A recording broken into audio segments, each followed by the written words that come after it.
प्यारे बच्चों, आज तुम्हें हिस्ट्री का fourth lesson the great Mughals के बारे में पढ़ाने जा रहे हैं। इसमें जो इम्पॉर्टेंट टर्म्स दिए हैं उन्हें भी अच्छी तरह से याद करके समझ करके आएँ।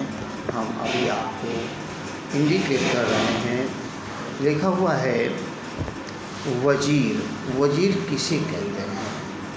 As a prime minister. जैसे हमारे यहाँ हमारे देश के प्रधानमंत्री श्री नरेंद्र मोदी जी हैं, तो क्या है? Prime minister. तो उन्हें पहले मुग़ल काल में वजीर कहा जाता था। क्या कहा जाता था? वजीर कहा जाता था। सूबा क्या है? सूबा मीन्स स्टेट, राज्य। प्रोविंस बोलते हैं, प्रोविंस। सरकार, district. Pargana, division of district. Mansab, एक रैंक होती है। दीन इलाही, एक धर्म है जो अकबर के द्वारा चलाया गया था। इसी के नाम पर इलाहाबाद अर्थात जो प्रयागराज का नाम पहले क्या था? इलाहाबाद, जो इसी धर्म के आधार पर इलाही धर्म के नाम पर चलाया गया था। अब फिर से हम एक इंडिकेट कर रहे हैं आपको। सूबा स्टेट होता है, जैसे आपका यूपी स्टेट है तो सूबा कहलाता था। अब इसके कई पार्ट होते हैं, तो जैसे इसके सब पार्ट हुए तो उनके क्या हुए? सूबे के पार्ट जिले जैसे कानपुर, फतेहपुर, इलाहाबाद, लखनऊ, बरेली, मेरठ, मुरादाबाद, हापुड़, आजमगढ़, गोरखपुर, ये सभी क्या है? डिस्ट्रिक्ट है। अब इन डिस्ट्रिक्ट को भी कई भागों में बांटा जाता है। Division of district. अब जैसे डिवीज़न डिस्ट्रिक्ट किया है, कानपुर है, कानपुर में हरजंदर नगर, विजयनगर, दादा नगर, कल्याणपुर, ये क्या है? एक क्षेत्र, डिवीज़न बांटा है शहर का। अब इसके बाद मनसब, रैंक एक होती है जो अधिकारियों की, वो है मनसब है। आगे इसके बारे में और चर्चा करेंगे। और दीन इलाही के बारे में आपको अभी बताया। अब ये द ग्रेट मुगल्स कौन थे? ये अंग्रेज़ों के आने से पहले यहाँ पर इनका शासन था, ये आपको मैं बताया। अंग्रेज़ों के आने से पहले। और ये कब आए आपको मालूम होना चाहिए। जब हम बताएंगे तभी जानेंगे। आपने सुना होगा हमारे देश में पिछले लेसन में इब्राहिम लोदी, बाबर लोदी, ये दो भाई थे, लोदी वंश के शासन कर रहे थे। ये आपस में झगड़ा करते थे। झगड़ा करने के कारण ये लोग अफ़गान शासक बाबर को अपने यहाँ पर समझौते के लिए बुलाया था। एक बार हो, दो बार हो, तीन बार हो, कई बार ऐसे बुलाया। जब इनका समझौता आपस में नहीं हो पाया, किसका? लोदी वंश। तो आपस में न होने के कारण तो बाबर ने क्या कहा? जो अफगान शासक था उसने कहा आप हटिए, आप शासन योग्य नहीं हैं। और वो यहाँ पर इन दोनों पर हटा करके स्वयं गद्दी पर आसीन हो गया था। बाबर के उसका बेटा हुमायूं, बाबर अधिक समय तक शासन तो नहीं कर सका, लेकिन उसका बेटा हुमायूं आया। हुमायूं के बाद आप जानते हैं मुग़ल काल का शुभारंभ हो चुका था। उसके बाद बाबर से लेकर बहादुर शाह जफ़र तक ये मुसलमानों का शासन रहा। उसके बाद अंग्रेज़ हमारे देश में शासन किए। तो इंट्रोडक्शन आपको हम दे रहे हैं, अभी आप थोड़ा सा दे रहे हैं, पढ़ के आइए और समझ में ना आए फिर पूछिएगा। लिखा है the Mughals established an empire in India which lasted for more than 2 century. कहते हैं मोर देन 2 सेंचुरी, 200 से अधिक वर्षों तक इन्होंने शासन किया। This was a period of comparative peace and prosperity which was reflected in the cultural development in the country. The cultural interaction between the Hindus and Muslims gave rise to a new synergetic Hindustani culture.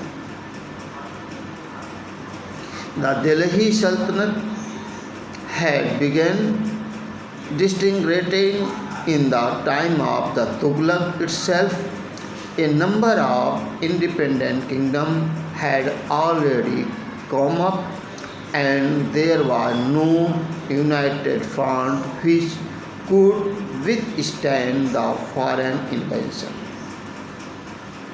On the eve of Babur's invention in 1526, पहले तो अनेक लोग आक्रमण करने आते रहे, लेकिन क्या कहते हैं, बाबर ने यहाँ पर कब आक्रमण किया? 1526।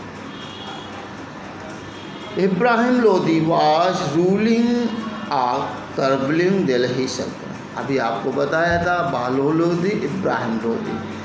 तो इब्राहिम लोदी जो शासन कर रहा था उस समय आक्रमण किया उसने। फिर अब देखिए, जहीरुद्दीन मोहम्मद बाबर, इसका पूरा नाम क्या था? जहीरुद्दीन, जिसने आक्रमण किया था इब्राहिम लोदी पर, उसका पूरा नाम था Zahiruddin Mohammad Babur. The ruler of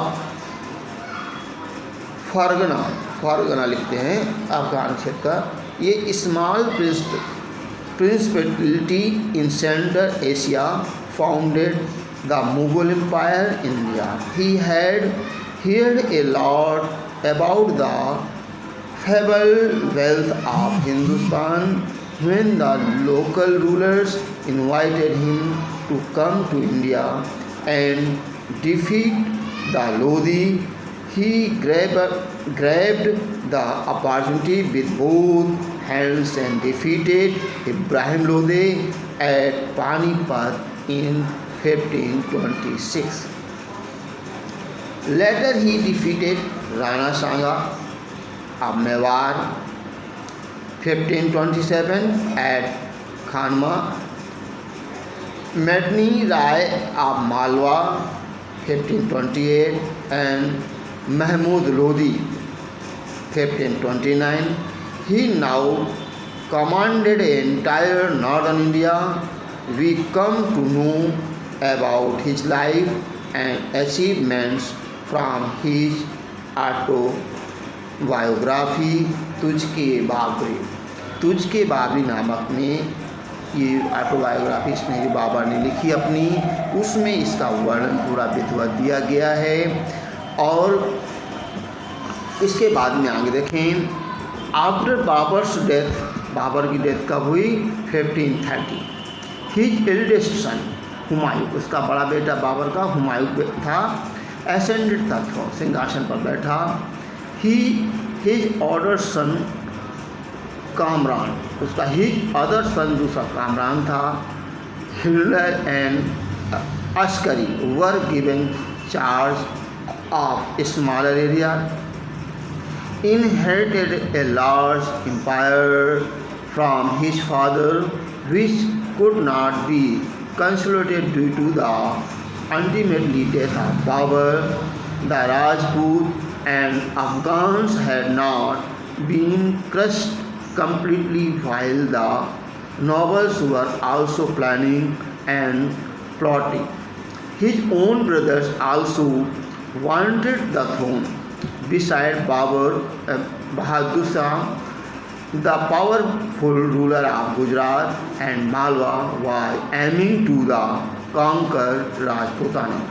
Sher Shah Suri, the Afghan ruler of the Bihar and Bengal, was the greatest enemy of the Humayun, who was neither a good warrior nor an able administrator.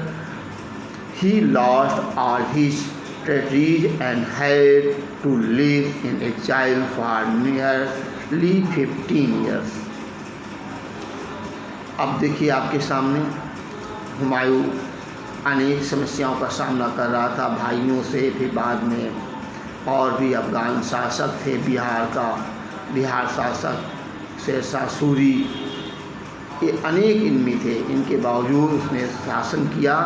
लेकिन 15 कहते live in exile for nearly 15 years, और 15 साल तक सफ़र से दूर भी रहा।